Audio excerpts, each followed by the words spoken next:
I'm not like Mother. You will not lose me. Please, I can—" Amelia was going to protest more, but Nathan shook his head. "Please, sis.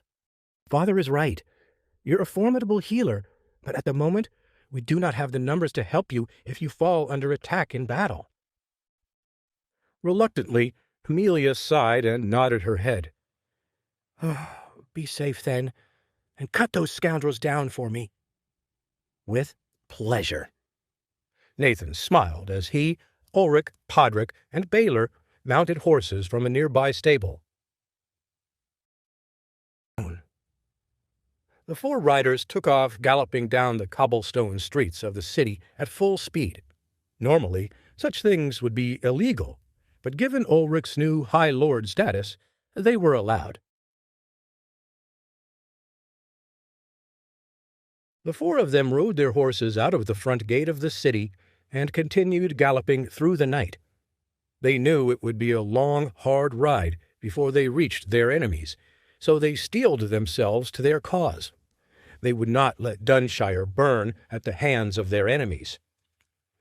A half-moon was high in the sky when the 200 warriors of House Raven and House Clay approached a bluff overlooking the quaint hamlet of Dunshire. Only a few dozen candlelights gave the village away in the darkness. At the front of the column of armored swordsmen stood Elder Colm, Claudius, and Remus Raven. Colm nodded towards the distant dim lights beneath them and spoke bitterly. "Lord Raven, sire, that is Dunshire, just down there." "Good, Brother Claudius. Take your men and House Clay, and go ransack the medicinal garden.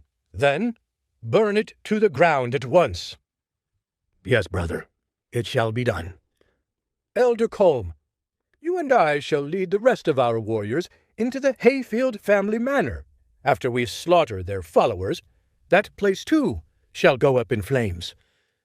"As you command, Lord Raven. We'll show those smug bastards that a high house noble seat is not so easy to sit on, after all." Remus grinned mischievously and drew his sword in front of his host of warriors. "The time has come to get revenge. Leave none alive. Charge!"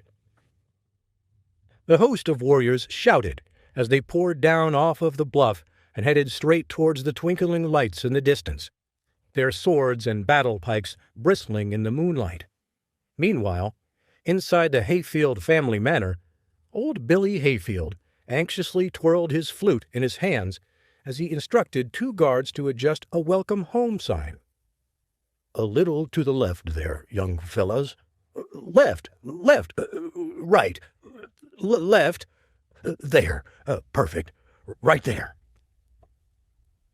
Word of Nathan's miraculous victory over House Raven had traveled fast, and so preparations were underway for a welcome home party that Billy, the family steward, planned to give Ulrich and his children.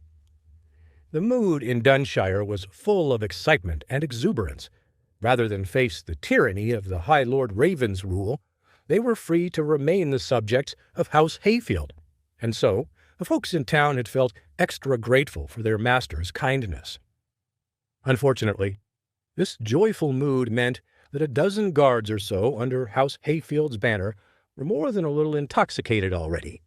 They'd been celebrating all day their fortune at having been a part of a small little clan that was suddenly elevated to such a high status.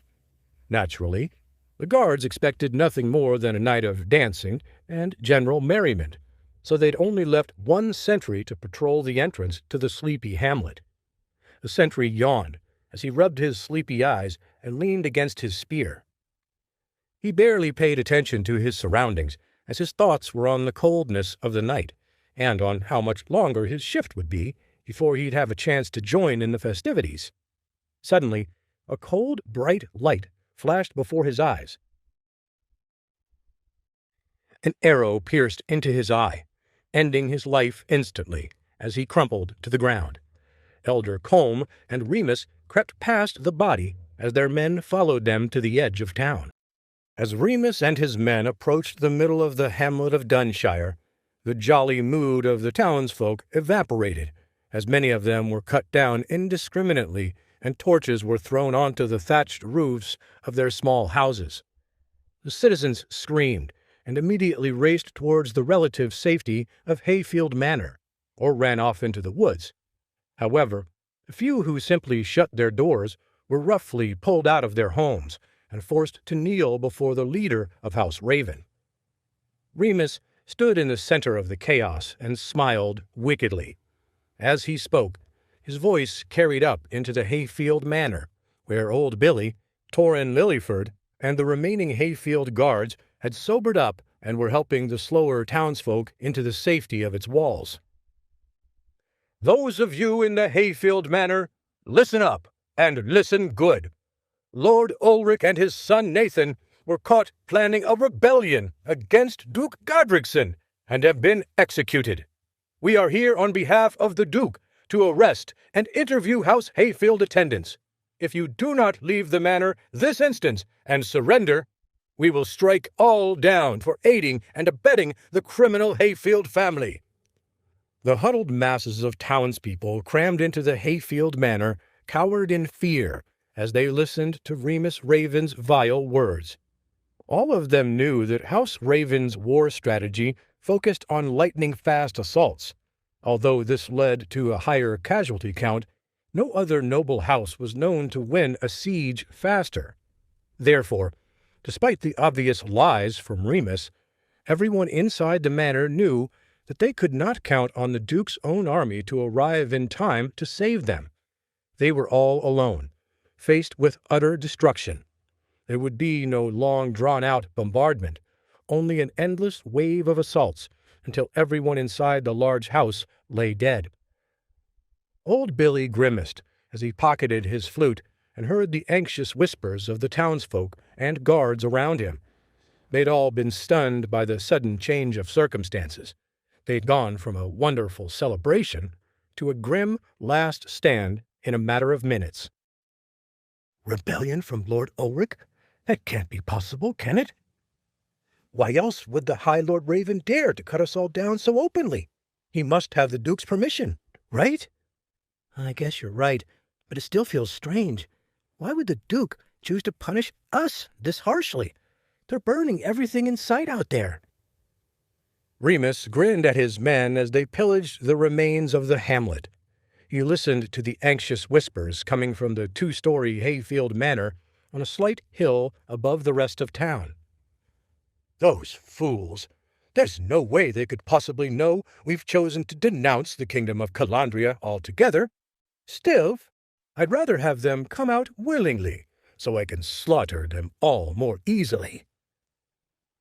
Back inside the manor, Torrin Lillyford anxiously brushed his hands together. "This isn't good. It's not good at all. If what they say is true, we must be loyal to the Duke and leave the manor this very instant. Perhaps the High Lord Raven will listen to reason if I explain we had no knowledge of a rebellion."